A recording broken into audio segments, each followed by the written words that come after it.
Opa pessoal, Lê aqui, e no vídeo de hoje eu vou querer falar sobre o novo filme do Ultraman da Netflix, que rapaz, me surpreendeu. Então vou começar aqui falando um pouquinho do filme pra você que não assistiu ainda, tá? Rapidinho, o filme é bom? O filme é bom, só que tem uma coisinha, o filme, ele não vai ser o filme 1. Se você começar a assistir o filme e sentir que você pegou o filme meio com bonde andando, fique tranquilo, é assim mesmo. O filme ele não tem um quê de introdutório, ele não vai querer apresentar quem é Ultraman. Se você conhece um pouquinho de Power Ranger e já assistiu algum Super Sentai, ou já ouviu falar de Ultraman, nem isso vai ser o suficiente para esse filme. Então, se você for assistir, saiba, o filme é bom. Então, se você não estiver no começo entendendo tudo, fica tranquilo, não é entre aspas defeito do filme, você vai com o decorrer do filme, ele se apresenta o suficiente para você gostar dele, tá bom? Só isso, então vai lá, assiste e volta. Agora falando para quem assistiu, rapaz, que surpresa! Eu não vou falar aqui que eu sou um mega conhecedor de Ultraman, eu máximo de Ultraman, e eu assisti o Ultraman da Netflix porque eu tenho um mangá. Então eu li esse mangá do Ultraman até um pedacinho e assisti o Ultraman da Netflix em 3D, a série. Esse é o meu contato com o Ultraman, tá bom? Por isso que eu dei esse disclaimer lá no comecinho.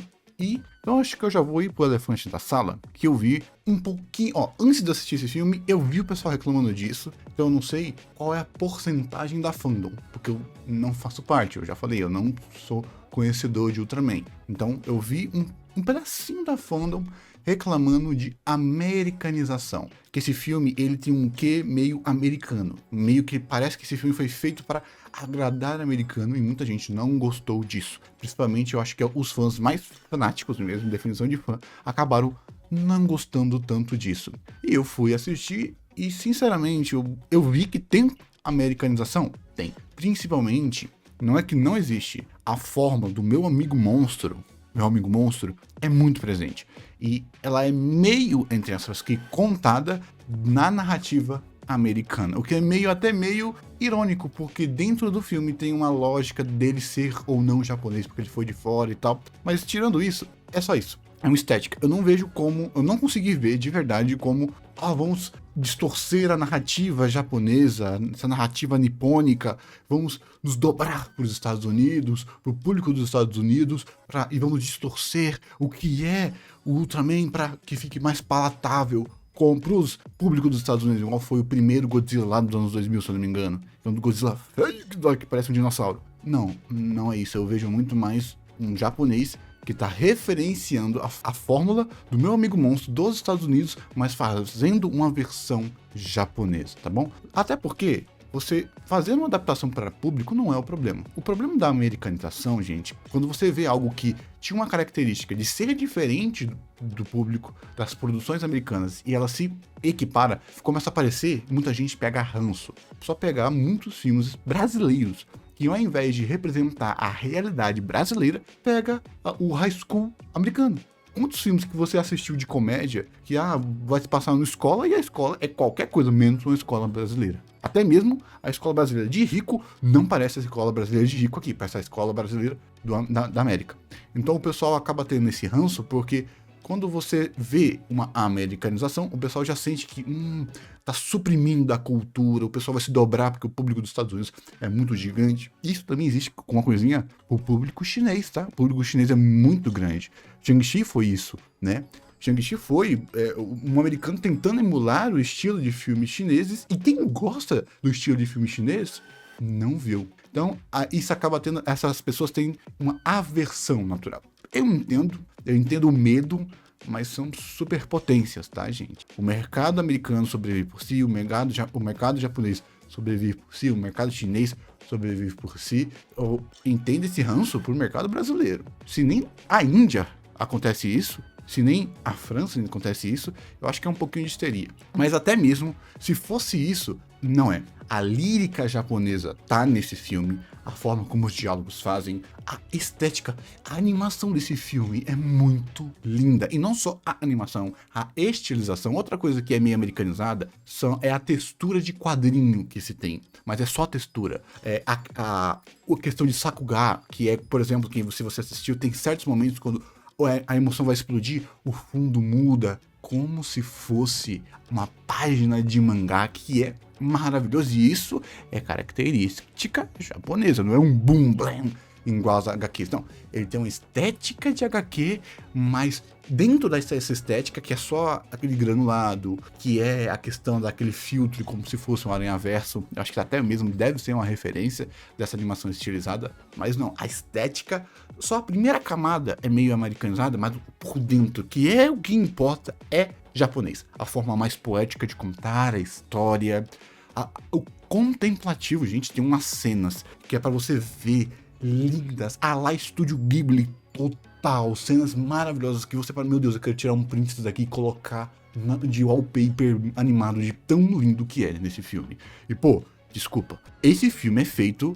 a lá Spy Family, que é pra fazer você querer ter filho, ainda com uma narrativa japonesa que é muito comum, muito mesmo no Japão, de que o homem só é homem, o homem só amadurece quando ele recebe a responsabilidade mais linda do homem, que é ser pai. Isso que amadurece o homem. Tem toda uma alegoria apenas sobre isso, e isso, principalmente no contexto japonês, agora é muito japonês, tá bom? Então eu acho que quem sentiu isso, você acha que só tem uma leve aversão a qualquer americanização mesmo que leve, ou isso é uma extrema sensibilidade de fã, né? Que o fã, ele quer um purismo, então ele não quer nem que em 1 grau apenas que o que ele conhece como Ultraman seja adaptado, readaptado, que é extremamente comum. Se é isso, apenas deixe a sua crítica mais justa, tá bom? Coloque o problema em você, não no filme. E tente fazer uma crítica que eu tô aqui entendendo do seu lado, que você é mais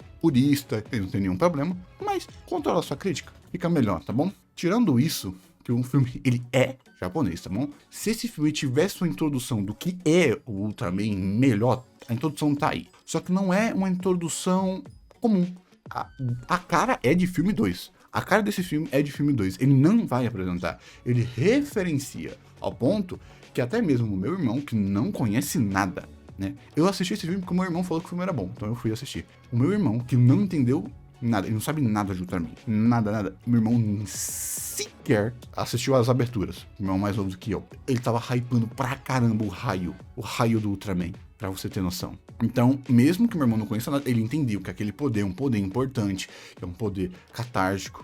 Pô, e a cena final desse raio, maravilhoso. Então, o filme, ele não é perfeito, mas eu acho que, dado o que eu conheço, que é pouquíssimo, esse filme é muito bom pra quem não conhece tanto. Ele tem essa estética americana, mas dentro dele é japonês.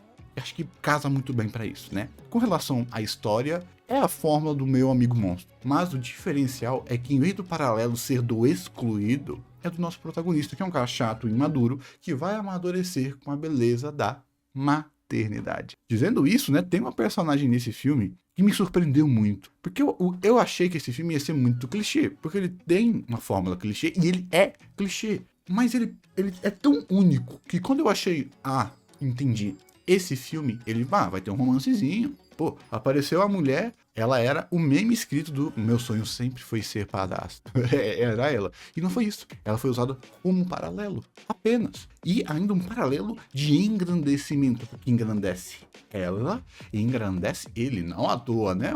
Ele acaba enlouqueceu fazendo trabalho de mãe. Meio que o filho dele era gigante, né? Mas mesmo assim foi muito engraçado. E o paralelo dela, ser super inteligente, adorei. Ela foi um personagem com pouco tempo de tela. A mãe, que não é mãe, é a mãe.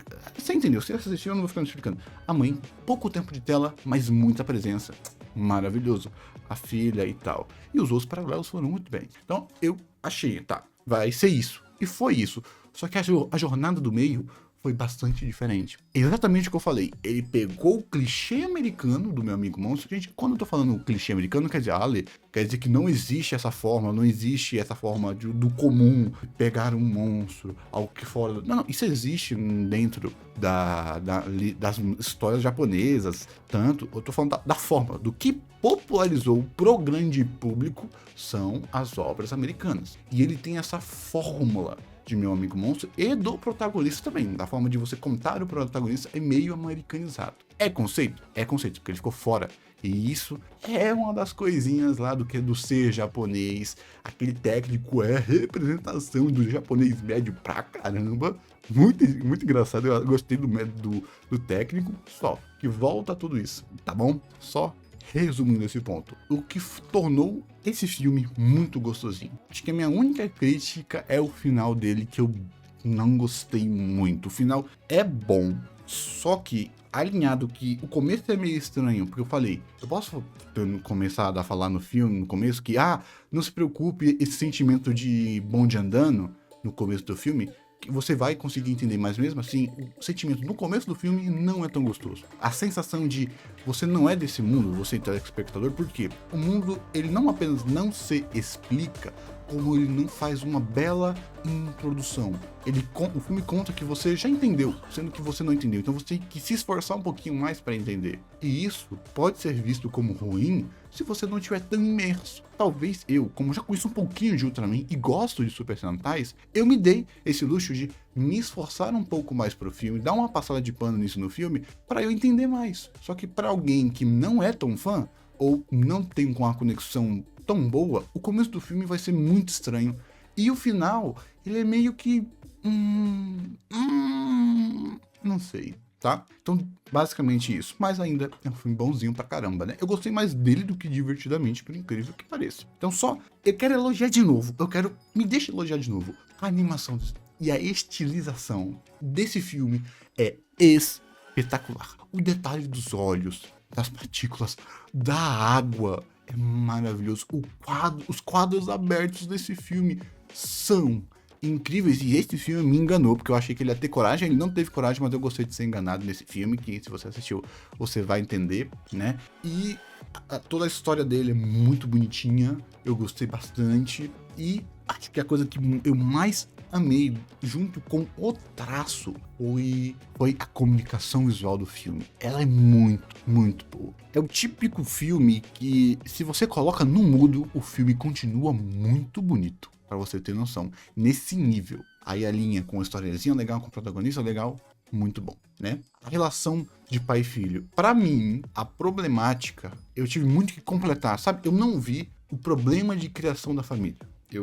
Literal, eu não vi o problema de criação da família. Principalmente por causa do começo, do que tem lá. Eu sou fã do Ultraman, eu sou fã do tênis. Eu entendi a dualidade, mas eu não vi essa problemática.